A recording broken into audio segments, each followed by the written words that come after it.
अत्यधिक पुराने प्रकरणों में बचाव साक्ष्य न्यायालय में प्रस्तुत करने में 1 या 2 अवसर देकर प्रकरण का विचारण समाप्त करने लगे। न्यायालयों की गैर न्यायिक कार्यवाही की वजह से अगर अधिवक्ता गणों के द्वारा एक न्यायालय से दूसरे न्यायालय में प्रकरण स्थानांतरित करने हेतु आवेदन प्रस्तुत किए तो अप्रत्यक्ष रूप से उच्च न्यायालय की रोक होने के कारण ऐसे सभी आवेदनों को निरस्त कर पक्षकारों को न्यायालय की अनुचित कार्रवाइयों के सामने नतमस्तक होने विवश कर दिया गया। न्यायालय की सारी मर्यादाएं तार तार हो गईं। विचारण न्यायालय के न्यायाधीशों का मकसद अपनी नौकरी की चिंता हो गया, जिस कारण प्रदेश भर के लाखों अधिवक्ताओं ने न्यायालय की कार्यवाही का प्रतिकार किया और जिसके परिणाम स्वरूप हमारे प्रदेश के हजारों अधिवक्ता गणों पर न्यायालय की अवमानना के हजारों प्रकरण चलाए गए। हमें इसका कोई मलाल भी नहीं है। संविधान ने आपको दंड देने का अधिकार दिया है और हमने यदि कोई गलती की है तो आप हमें दंड दें। हमारी क्या बिसात हम आपका विरोध कर सके। भगवान शंकर ने भी जब भस्मासुर को वरदान दिया था तो खुद उन्हें अपनी सुरक्षा के लिए तीनों लोग भागना पड़ा था। माननीय मुख्य न्यायाधिपति महोदय, आपके द्वारा न्यायालय का कार्यालयीन समय प्रातः 10:30 बजे से प्रातः 10:15 बजे करके आम जनता के हितों को ध्यान में रखकर किया गया था, परंतु इसके अनेकों दुष्परिणाम हो रहे हैं। इस पर पुनर्विचार करने का कष्ट करें।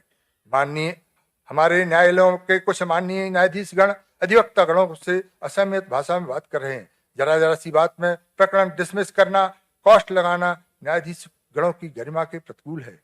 एक अधिवक्ता एक ही समय एक से अधिक न्यायालयों में उपस्थित नहीं हो सकता है। ऐसी स्थिति में प्रकरणों को पास ओवर करने के बजाय प्रकरण को डिसमिस करना आम बात होती जा रही है।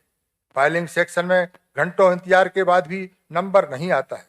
अगर प्रकरण में कोई डिफॉल्ट आ जाए तो डिफॉल्ट के सुधार के बाद प्रकरण कब लगेगा कोई गारंटी नहीं। अगर किसी कारणवश 7 दिनों के भीतर डिफॉल्ट दूर ना हो तो एक मुश्त अनेकों प्रकरण डिसमिस किए जा रहे हैं, जबकि हजारों ऐसे पुराने प्रकरण न्यायालय में अपनी सुनवाई का इंतजार करने के लिए लंबित हैं और उनका नंबर ही नहीं आ रहा है। तो क्या यह नियम उचित है? कृपया पुनर्विचार करें। ऐसा प्रतीत होता है कि माननीय उच्च न्यायालय को आम जनता को न्याय देने की बजाय प्रकरणों का बोझ कम करने में ज्यादा रुचि है। इसके लिए यह बेहतर होगा कि फाइलिंग सेक्शन में ही माननीय न्यायाधीश पतियों की नियुक्ति कर दी जाए। मान्यवर, इस साल मध्य प्रदेश उच्च न्यायालय ने गर्मी की छुट्टियां 15 दिन आगे बढ़ा दी हैं। जब हम छुट्टियां मिलेंगी तो बच्चों के स्कूल खुल जाएंगे। मैं यह जानता हूं कि यह सब सिर्फ आपने अपनी मर्जी से नहीं किया होगा। हमारी बार के पूर्व अध्यक्ष भी हर समय कंधे से कंधा मिलाकर आपके साथ खड़े रहे। इसलिए तो हमारी बार ने उनके स्थान पर अब की बार धन्य कुमार का नारा देकर मुझे आपके सामने सच्चाई से अवगत कराने का अवसर दिया है। मुझे भरोसा है कि आप हमारी पीड़ा को अवश्य सुनेंगे। आज भी आप हमारे मुख्य न्यायाधीश हैं और आपके द्वारा आपके समक्ष प्रस्तुत की गई समस्याओं को मिनटों में निपटाने की सामर्थ्य रखते हैं। हमारे यहाँ यह परंपरा है कि जब हमारे घर के बड़े बुजुर्ग जब भी घर से बाहर जाते हैं तो बच्चों को जी भर के लिए उपहार देकर जाते हैं।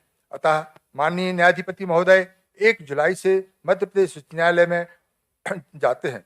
माननीय न्यायाधिपति महोदय 1 जुलाई से मध्य प्रदेश उच्च न्यायालय में हार्ड कॉपी की जगह ई-कॉपी फाइलिंग की भी आवश्यक कर दी गई है। इसे लागू करने के पूर्व मध्य प्रदेश उच्च न्यायालय अधिवक्ता संघ के माननीय सदस्यों से पुनः चर्चा कर उचित निर्णय लेने का कष्ट करें।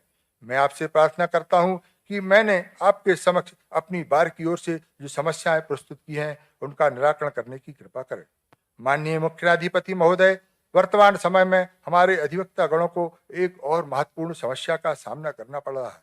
अलग अलग न्यायाधीशों की अलग अलग विवेकशीलता होने के कारण एक ही किस्म के प्रकरणों में अलग अलग न्यायाधीश अलग अलग प्रकार के निर्णय देते हैं और इसका सीधा प्रभाव आम जनता में न्यायाधीश की योग्यता के बजाय वकील की योग्यता से जोड़कर देखा जाता है। इस संबंध में मैं आपके समक्ष निम्न तर्क प्रस्तुत करता हूँ।